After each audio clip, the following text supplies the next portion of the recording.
북한인 남편을 60년째 기다리는 루마니아 할머니가 있습니다.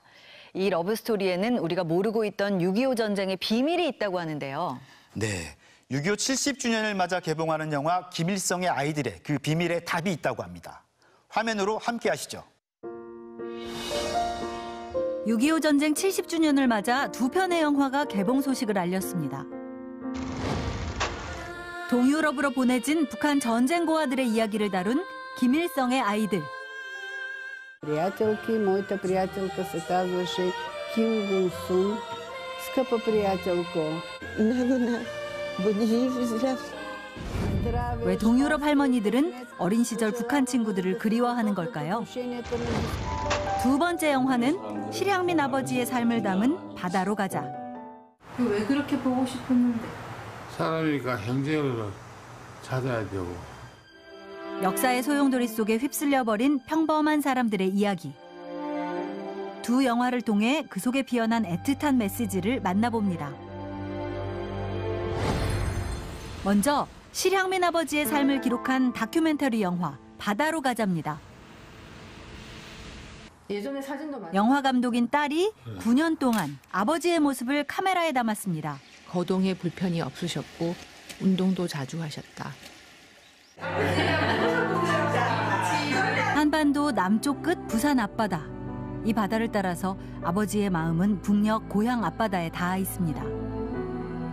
아버지는 그리고 이 땅에 남은 이산 가족 생존자들은 살아생전 고향의 가족들을 만날 수 있을까요?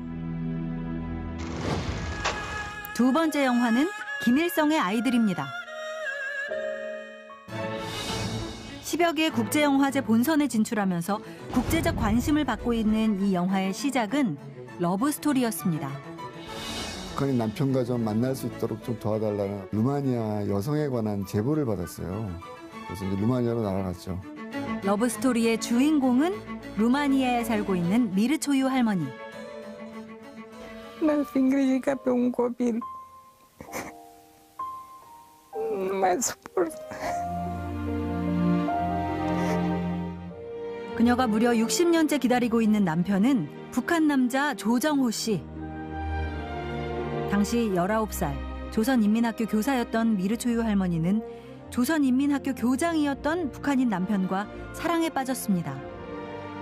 북한 남자와 우연히 만나서 사랑을 하다가 뭐 이렇게 좀 헤어지고 뭐 이런 스토리인 줄 알았는데 기록보관소에 갔더니 4분 30초짜리 기록 필름 하나가 나오더라고요.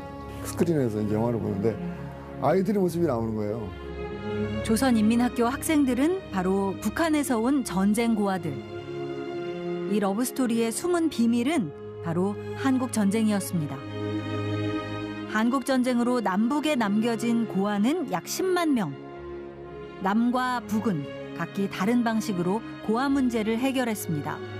남한의 고아들이 해외 입양으로 새로운 가정을 찾았고, 북한의 전쟁 고아들은 1953년 동유럽 공산주의 국가들이던 루마니아, 폴란드, 체코, 불가리아 등으로 보내졌죠. 60년 전 북한 고아들과 함께 공부했던 동유럽 친구들. 지금도 당시 북한 친구들의 모습을 또렷하게 기억하고 있습니다. 뒤로 돌아, 우로 돌아, 앞으로 가. 얼굴이 기억나세요 아직도? Как да не помня, с едно 2차 대전의 후유증으로 가난에 허덕이던 동유럽의 사람들과 저 멀리 북한에서 온 고아들은 서로를 보듬으며 친구가 됐습니다. 교사나 선생님이라고 부르지 않는 거예요. 어머니, 아버지라고 부른 거예요. 어떠한 보상도 기대하지 않고 사랑과 자기 희생을 통해서 애들을 보살펴줬던 사람들의 이야기는 어떻게 하든지 간에 기록으로 남기자. 하지만 동유럽에 소련에 반대하는 자유화 바람이 불면서 북한은 아이들에게 강제 송환을 명합니다. 예고 없던 이별, 그것이 마지막이었습니다. Пожелаваме ви здраве, щастие, късмет. Пожелаваме ви да се затоплят отношенията между Северна и Южна Корея. Един народ трябва да живее в една държава.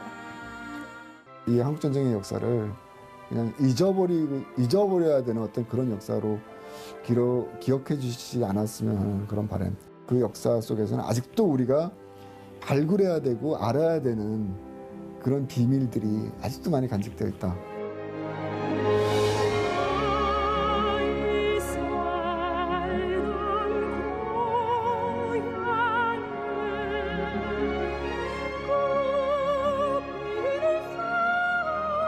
(6.25) 전쟁이 끝난 지 70년. 그러나 여전히 국경을 넘어 세대를 이어 그 상처와 아픔은 이어지고 있습니다.